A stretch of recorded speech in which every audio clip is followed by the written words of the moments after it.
La guerre vient de s'étendre à tous les coins de la Russie. Hier, après un avertissement public à Poutine, une frappe massive de drones ukrainiens a atteint Moscou, la Crimée, même la Sibérie, frappant en plein cœur de la Russie. Plus de 130 drones ukrainiens ont pénétré l'espace aérien russe, empêchant des villes comme Moscou de dormir pendant plus de 5 heures. La destruction a été systématique.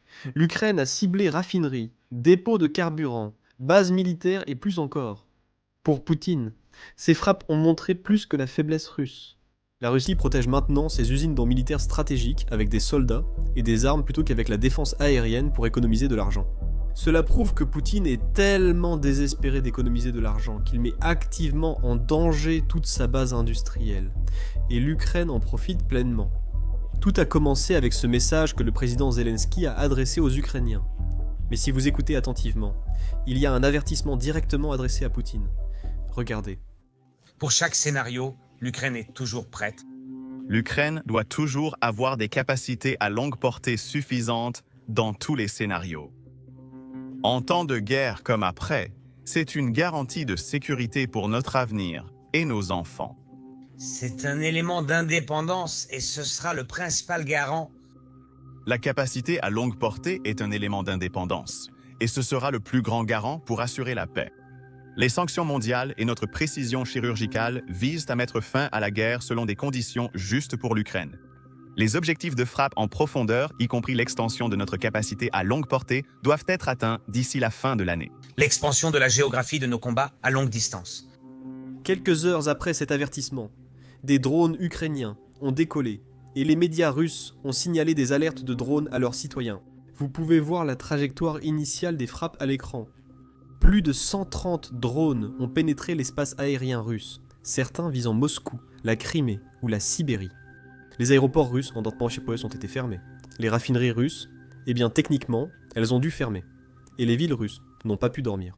Bien sûr, selon les responsables russes, tous les drones ont été abattus. Mais comme vous le savez maintenant, les débris de drones ukrainiens, eh bien, c'est quelque chose de dangereux. Alors, voyons quel genre de dégâts ces débris ont causé. Commençons par l'usine chimique de Strapol. C'est une installation importante pour l'armée russe, et c'est précisément pour cette raison que les drones ukrainiens leur ont rendu visite. Maintenant, nous avons la frappe en vidéo, et ce ne sera pas moi qui vais la commenter, ce seront des citoyens russes qui ont vu toute l'attaque de leurs propres yeux. Regardez. Chut. Je devrais tourner la caméra pour que ce soit visible s'ils l'abattent. Oh, ils volent. La caméra est vraiment nulle.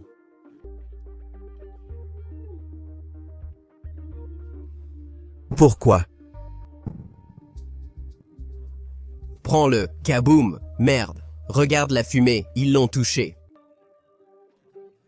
Ils tirent dessus. Ils tirent de l'eau. Regarde, ils tirent sur l'usine. Cette usine pétrochimique est située à 700 km de la frontière ukrainienne. Le pire, c'est qu'elle appartient au groupe Lukoil, récemment sanctionné par le président Trump. Désormais, ces sanctions obligent la direction de Lukoil à vendre ses actifs à l'étranger. Et maintenant, les sanctions ukrainiennes rendent impossible pour l'entreprise d'opérer en Russie. Je commence à avoir de la peine pour ces gars-là. Maintenant, selon les habitants de la région, il y a eu plusieurs explosions. Et nous pouvons également le confirmer grâce aux images qui montrent un important incendie par la suite. C'était une usine importante. C'est un producteur principal de polyéthylène et de polypropylène. Je ne suis pas un entrepreneur en chimie tel que Walter White. La raison pour laquelle je partage ces noms avec vous, c'est parce que c'est un produit chimique ou un composant important pour l'armée russe. Ce plastique bon marché et basique sert à tout, résistant aux intempéries et aux produits chimiques. Et c'est pourquoi l'armée russe l'utilise pour fabriquer des blindages balistiques, des casques, des cordes, des réservoirs de carburant, des filets de camouflage, des tuyaux et des emballages. Je suis certain d'oublier des éléments, mais c'est généralisé. L'armée russe en a donc besoin massivement. C'est précisément pourquoi l'Ukraine vise l'usine qui le fabrique. Nous en sommes maintenant certains. Des dégâts sont visibles sur les images, mais on ignore leur ampleur exacte, ce qui mérite d'être souligné. Les drones n'ont pas le même impact que les missiles. Donc, dans les prochains jours, nous apprendrons quelle a été l'ampleur des dégâts, et nous verrons comment cela affecte les soldats russes sur la ligne de front. Concernant l'armée russe, évoquons la Crimée. L'Ukraine ne cible pas uniquement les raffineries, et usines chimiques, mais aussi les bases militaires russes. En Crimée occupée, les forces ukrainiennes ont détruit un système de défense aérienne Panzer S-2 d'une valeur de 20 millions de dollars.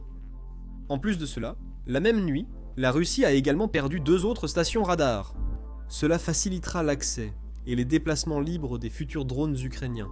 Les forces ukrainiennes ont aussi frappé une centrale thermique à Samarpol. Et dans le village de Vrdix, il y a un autre incendie, au dépôt de pétrole Atan. Maintenant, je suis sûr que certains d'entre vous se souviennent de ce nom. L'Ukraine avait déjà frappé ce dépôt le 17 octobre, il y a 2 semaines, et l'incendie était si grand qu'on le voyait depuis l'espace.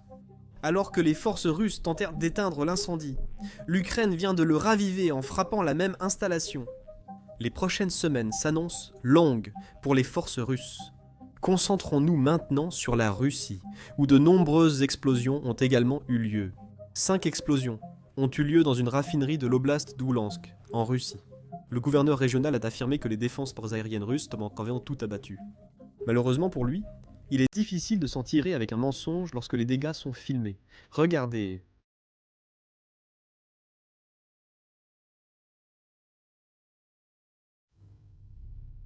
Maintenant. De plus, nous avons appris quelque chose d'intéressant lors de cet échange de tirs entre soldats russes et drones ukrainiens.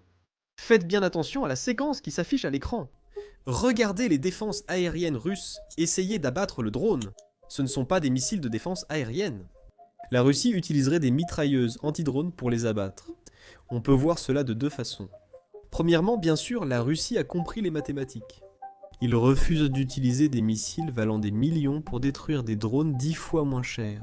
Mais d'un autre côté, on peut voir les choses ainsi. La Russie est littéralement en train de manquer d'argent. Des soldats armés de mitrailleuses protègent les infrastructures russes. Pour être honnête, la vraie raison est sûrement la première. Mais la seconde a aussi du sens, parce que nous venons de voir cela devant le Kremlin. Il y a quelques jours, après la visite de drones ukrainiens à Moscou, Poutine a paniqué, déployant soldats et camions armés pour protéger le Kremlin. Je suppose que ce n'est pas seulement Poutine qui est paranoïaque, c'est une stratégie russe que l'on peut observer partout dans le pays. Il protège les infrastructures clés avec des soldats et des mitrailleuses. Maintenant, cette stratégie est certainement rentable, mais le seul problème, c'est que parfois, les soldats ratent les drones, et alors ils atteignent leur cible. Les dégâts peuvent atteindre des dizaines de millions de dollars. En continuant, une autre raffinerie russe a également été touchée, cette fois à Moura, en République de Russie. Il s'agissait de la raffinerie de pétrole de Moura. Un nom vraiment unique. Elle raffine 16 millions de tonnes par an, soit environ 0,5% de la capacité totale russe.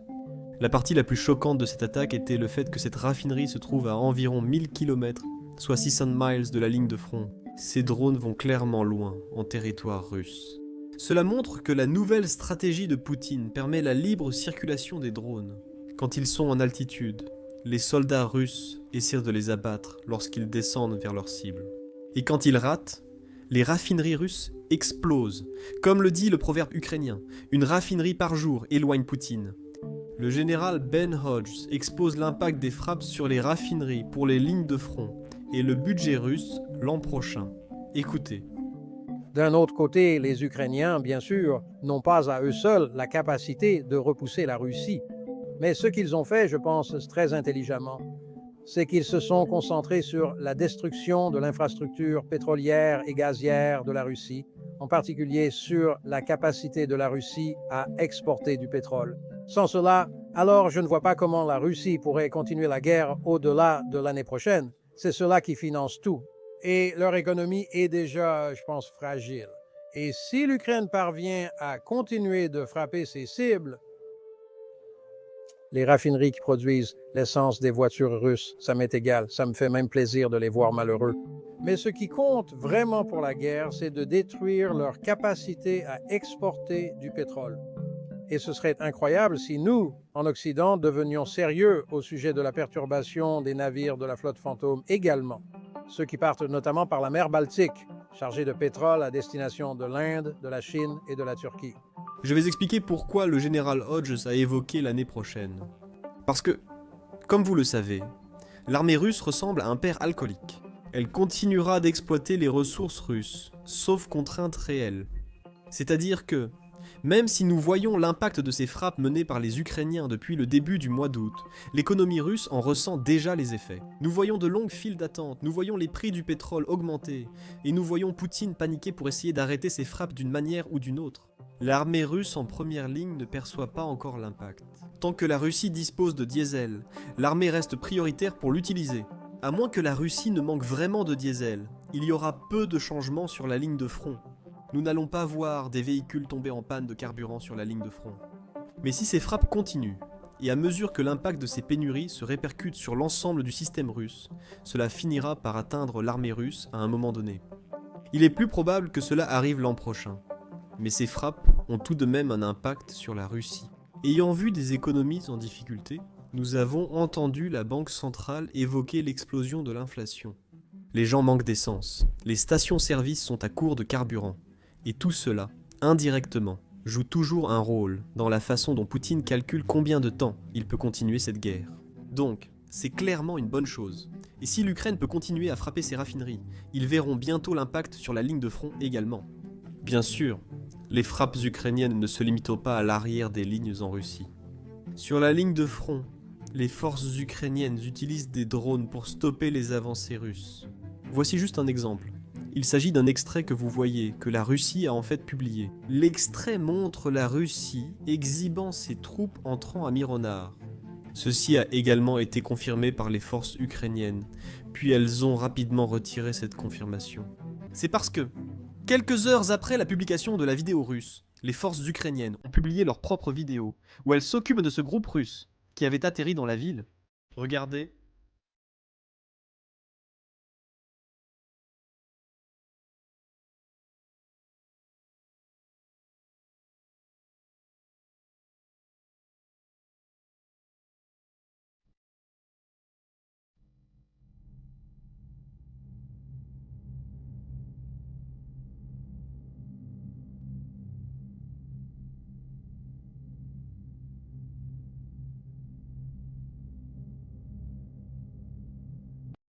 Je ne sais pas combien de cette vidéo vous avez vu, car les monteurs doivent parfois flouter des éléments pour YouTube. C'est un problème très courant auquel nous sommes confrontés, surtout lorsqu'on couvre des vidéos provenant du front. YouTube ne considère pas que ces vidéos sont adaptées aux annonceurs, surtout lorsque des soldats sont blessés, qu'ils soient russes ou ukrainiens. Ils restreignent, et parfois démonétisent nos vidéos. C'est pourquoi nous lançons Basics Insider aujourd'hui. Nous avons créé notre plateforme pour proposer une couverture plus approfondie et non censurée de la guerre. À l'intérieur, découvrez des versions longues de nos vidéos et des documentaires originaux allant au-delà de notre contenu YouTube. Et en plus de ça, le meilleur, c'est que nous avons des experts et des vétérans expérimentés comme l'ancien Navy Sea, Air and Land Chuck Farr, qui analysent et expliquent des extraits de champs de bataille vus dans des guerres comme en Ukraine. C'est quelque chose d'extrêmement instructif, même pour moi, et j'espère que c'est pareil pour vous. Si cela vous intéresse, inscrivez-vous dès maintenant via le lien en description ou le QR code à l'écran. Inscrivez-vous pour accéder à un excellent contenu et soutenir la chaîne ainsi que notre couverture.